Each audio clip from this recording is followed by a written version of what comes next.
പ്രിയപ്പെട്ട രക്ഷിതാക്കളെ, വിദ്യാർത്ഥികളെ, ഈ വീഡിയോയിലൂടെ നമ്മൾ പരിചയപ്പെടുത്തുന്നത് സമസ്ത പാദവാർഷിക പരീക്ഷ 7ാം ക്ലാസ് താരീഖ് പ്രധാനമായും എന്തൊക്കെ കാര്യങ്ങൾ ശ്രദ്ധിക്കണം, ഏത് രൂപത്തിലാണ് ചോദ്യങ്ങൾ വരിക, എത്ര പാഠങ്ങൾ പരീക്ഷയ്ക്ക് വേണ്ടി നമ്മൾ പഠിക്കണം എന്നീ വിഷയങ്ങളെല്ലാം ഉൾപ്പെടുത്തിയ വളരെ ഉപകാരപ്രദമായ നല്ല വീഡിയോ ആണ്. മുഴുവനായി തന്നെ കാണാൻ പ്രത്യേകം ശ്രദ്ധിക്കുക. ചോദ്യം വരുന്ന രൂപം കൃത്യമായി മനസ്സിലാക്കാം, നല്ല മാർക്കും വാങ്ങാം. പ്രധാന വിഷയങ്ങൾ പറയുന്നതിന് മുമ്പ് നമുക്ക് മോഡൽ ചോദ്യപേപ്പർ ഒന്ന് വായിക്കാം.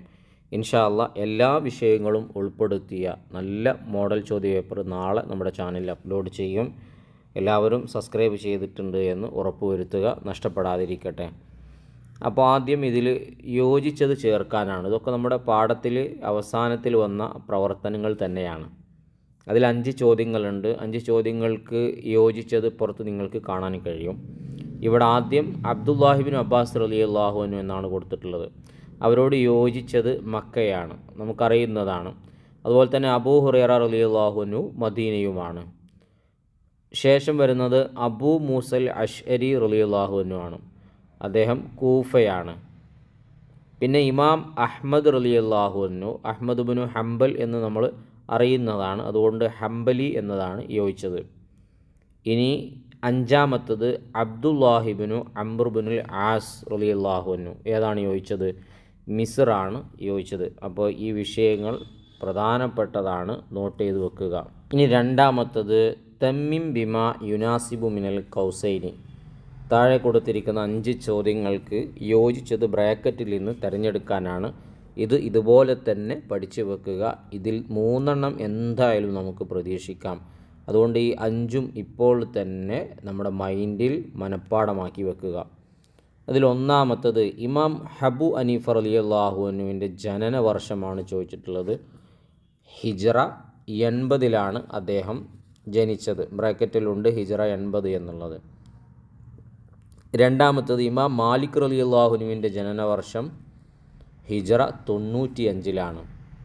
ഇനി 3ാമത്തത് ഇമാം അബൂ ഹനീഫ റളിയല്ലാഹു അൻഹു വഫാത്ത് വർഷം ഹിജ്റ 150.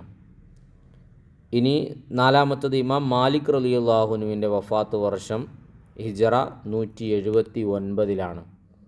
ഇനി 5ാമത്തത് ഇമാം ഷാഫി റളിയല്ലാഹു അൻഹുവിൻ്റെ ജനന വർഷം ഹിജ്റ 150. ഇതൊക്കെ 5ഉം വളരെ പ്രധാനപ്പെട്ടതാണ്. എല്ലാവരും ഇപ്പോൾ തന്നെ പഠിച്ചു എന്ന് ഉറപ്പുവരുത്തുക. ഇനി 3ാമത്തത് കമ്മിൽ പൂരിപ്പിക്കാനാണ്. അതിലൊന്ന് ഇമാം അബൂ ഹനീഫ റളിയല്ലാഹു അൻഹുവിൻ്റെ യഥാർത്ഥ പേരെന്താണ്? ഇമ്പോർട്ടൻ്റ് ആണ്. നുഅ്മാൻ എഴുതുന്നത് ശ്രദ്ധിക്കുക. ഇമാം അബൂ ഹനീഫ ഇമാമിൻ്റെ യഥാർത്ഥ പേര് നുഅ്മാൻ എന്നാണ്. ഇനി 2ാമത്തത് ഇമാം അബൂ ഹനീഫ റളിയല്ലാഹു അൻഹുവിൻ്റെ സ്ഥാനപ്പേരെന്താണ്? ഇമാമുൽ അഅ്ളം. ഇമാമുൽ അഅ്ളം എഴുതുന്നത് ശ്രദ്ധിക്കുക. 3 ഇമാം അബൂ ഹനീഫ റളിയല്ലാഹു അൻഹുവിൻ്റെ മകൻ്റെ പേരെന്താണ്? ഹമ്മാദ് എന്നാണ്, ഹമ്മാദ്. ഇനി 4ാമത്തത് ഇമാം ഷാഫി റളിയല്ലാഹു അൻഹുവിൻ്റെ ഉസ്താദിൻ്റെ പേരെന്താണ്? ഇമാം മാലിക് റഹ്മത്തുള്ളാഹി അലൈഹി. 5ാമത്തത് ഇമ്പോർട്ടൻ്റ് ആയിട്ടുള്ളൊരു ചോദ്യം, ഇമാം മാലിക് റളിയല്ലാഹു അൻഹു രചിച്ച ഹദീസ് ഗ്രന്ഥം ഏതാണ്? ഹദീസുകൾ, നബിയുടെ ഹദീസ് ഉൾക്കൊണ്ട ഇമാം മാലിക് റളിയല്ലാഹു അൻഹു രചിച്ച ഗ്രന്ഥം മുവത്തഅ. ഒന്ന് ശ്രദ്ധിക്കുക, മുവത്തഅ എഴുതുമ്പോൾ മുവത്തഅ. ഇനി പ്രധാന ചോദ്യങ്ങളും അതിൻ്റെ ഉത്തരങ്ങളുമാണ് വായിക്കുന്നത്, ശ്രദ്ധിക്കുക. ഇമാം അബൂ ഹനീഫ റളിയല്ലാഹു അൻഹു നേരിൽ കണ്ട സ്വഹാബി ആരാണ്? ഹനഫി ഇമാം നേരിൽ കണ്ട സ്വഹാബി അനസ് ബിനു മാലിക് റളിയല്ലാഹു അൻഹു ആണ്. ഇനി തൻ്റെ മകൻ്റെ ഉസ്താദിന് അബൂ ഹനീഫ ഇമാം റളിയല്ലാഹു അൻഹു സമ്മാനമായി നൽകിയത് എന്തായിരുന്നു? 1000 ദിർഹം.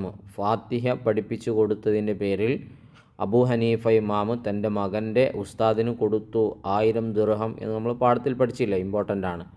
അടുത്തത് ഇമാം മാലിക് റളിയല്ലാഹു അൻഹുവിൻ്റെ മാതാവിൻ്റെ പേരെന്താണ്? ആലിയ എന്നാണ്, എഴുതുന്നത് ശ്രദ്ധിക്കണേ. ഇനി അടുത്തത് ഇമാം മാലിക് റളിയല്ലാഹു അൻഹുവിൻ്റെ ഉസ്താദുമാരാരാണ്?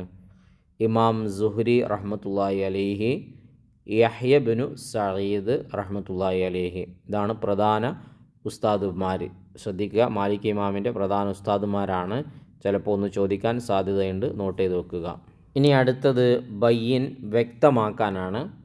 പ്രധാന ചോദ്യങ്ങളാണ്, ഇമ്പോർട്ടൻ്റ് ആണ്, മനസ്സിലാക്കി വെക്കുക. അതിലൊന്ന്, ഹദീസ് പറയുന്നതിന് മുമ്പ് ഇമാം മാലിക് റളിയല്ലാഹു അൻഹു ഒരുങ്ങിയിരുന്നു എങ്ങനെ? പഠിച്ചാൽ ഉറപ്പായിട്ടും 4 മാർക്ക് കിട്ടും, പഠിച്ചു വെച്ചോളും. കുളിക്കുകയും നല്ല വസ്ത്രം ധരിക്കുകയും സുഗന്ധം പൂശുകയും ചെയ്തിരുന്നു. കുളിക്കുകയും നല്ല വസ്ത്രം ധരിക്കുകയും സുഗന്ധം പൂശുകയും ചെയ്തിരുന്നു. മഹാനായ മാലിക് ഇമാം നബി സല്ലല്ലാഹു അലൈഹി വസല്ലമ തങ്ങളുടെ ഹദീസ് പറയുന്നതിന് മുമ്പ് ചെയ്തിരുന്ന കാര്യങ്ങളാണ്, പറയാൻ വേണ്ടി ഒരുങ്ങിയിരുന്ന രൂപമാണ് പറഞ്ഞത്.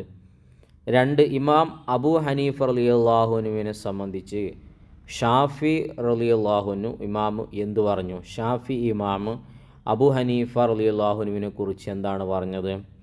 കർമ്മശാസ്ത്ര വിഷയത്തിൽ ഭൂമിയിലുള്ള എല്ലാവരും അബൂ ഹനീഫ റഹ്മത്തുള്ളാഹി അലൈഹിയോട് കടപ്പെട്ടിരിക്കുന്നു എന്നാണ് ഷാഫി ഇമാം പറഞ്ഞത്.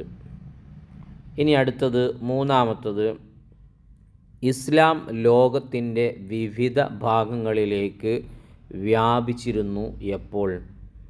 4 ഖലീഫമാരുടെ കാലത്ത് തന്നെ ഇസ്ലാം ലോകത്തിൻ്റെ വിവിധ ഭാഗങ്ങളിലേക്ക് വ്യാപിച്ചിരുന്നു. 4-മത്തത്, ഇജ്തിഹാദ് ചെയ്യാൻ നബി സല്ലല്ലാഹു അലൈഹി വസല്ലമ തങ്ങൾ സ്വഹാബത്തിന് അനുവാദം നൽകി ഏത് സന്ദർഭത്തിൽ? പുതിയ പുതിയ വിഷയങ്ങൾ ഉത്ഭവിക്കുകയും അതിലെ ഇസ്ലാമിക വിധി കണ്ടെത്തൽ അനിവാര്യമാവുകയും ചെയ്ത സന്ദർഭങ്ങളിൽ. നോട്ട് ചെയ്യുക, പുതിയ പുതിയ വിഷയങ്ങൾ ഉത്ഭവിക്കുകയും അതിലെ ഇസ്ലാമിക വിധി കണ്ടെത്തൽ അനിവാര്യമാവുകയും ചെയ്ത സന്ദർഭത്തിലാണ് ഇജ്തിഹാദ് ചെയ്യാൻ നബി സല്ലല്ലാഹു അലൈഹി വസല്ലമ തങ്ങൾ സ്വഹാബത്തിന് അനുവാദം നൽകിയത്. 5-മത്തത്, നബി സല്ലല്ലാഹു അലൈഹി വസല്ലമ തങ്ങൾക്ക് ശേഷം വന്ന താബിഉകൾ ആരെയായിരുന്നു ദീനി നിയമങ്ങൾക്ക് സമീപിച്ചിരുന്നത്? ഓരോ രാജ്യത്തുമുള്ള പ്രധാന സ്വഹാബികളെ. ഇമ്പോർട്ടൻ്റ് ആണ്. നബി സല്ലല്ലാഹു അലൈഹി വസല്ലമക്ക് ശേഷം വന്ന താബിഉകൾ എന്ന് പറഞ്ഞാൽ സ്വഹാബത്തിൻ്റെ കാലഘട്ടത്തിൽ ജീവിച്ച, നബിയെ കാണാത്ത ആളുകളാണ്, സ്വഹാബിമാരെ കണ്ട ആളുകളാണ് താബിഉകൾ. അവരാരെയാണ് ദീനി നിയമങ്ങൾക്ക് സമീപിച്ചിരുന്നത്? ഓരോ രാജ്യത്തുമുള്ള പ്രധാന സ്വഹാബികളെ. അടുത്തത്, ആരാണ് അഹ്ലുസുന്നത്തി വൽ ജമാഅ? യോഗ്യരായ ഇമാമുമാരുടെ പരമ്പരയിലൂടെ കൈമാറ്റം ചെയ്യപ്പെട്ട ശരിയായ ദീനുൽ ഇസ്ലാം പിൻപറ്റുന്നവർ.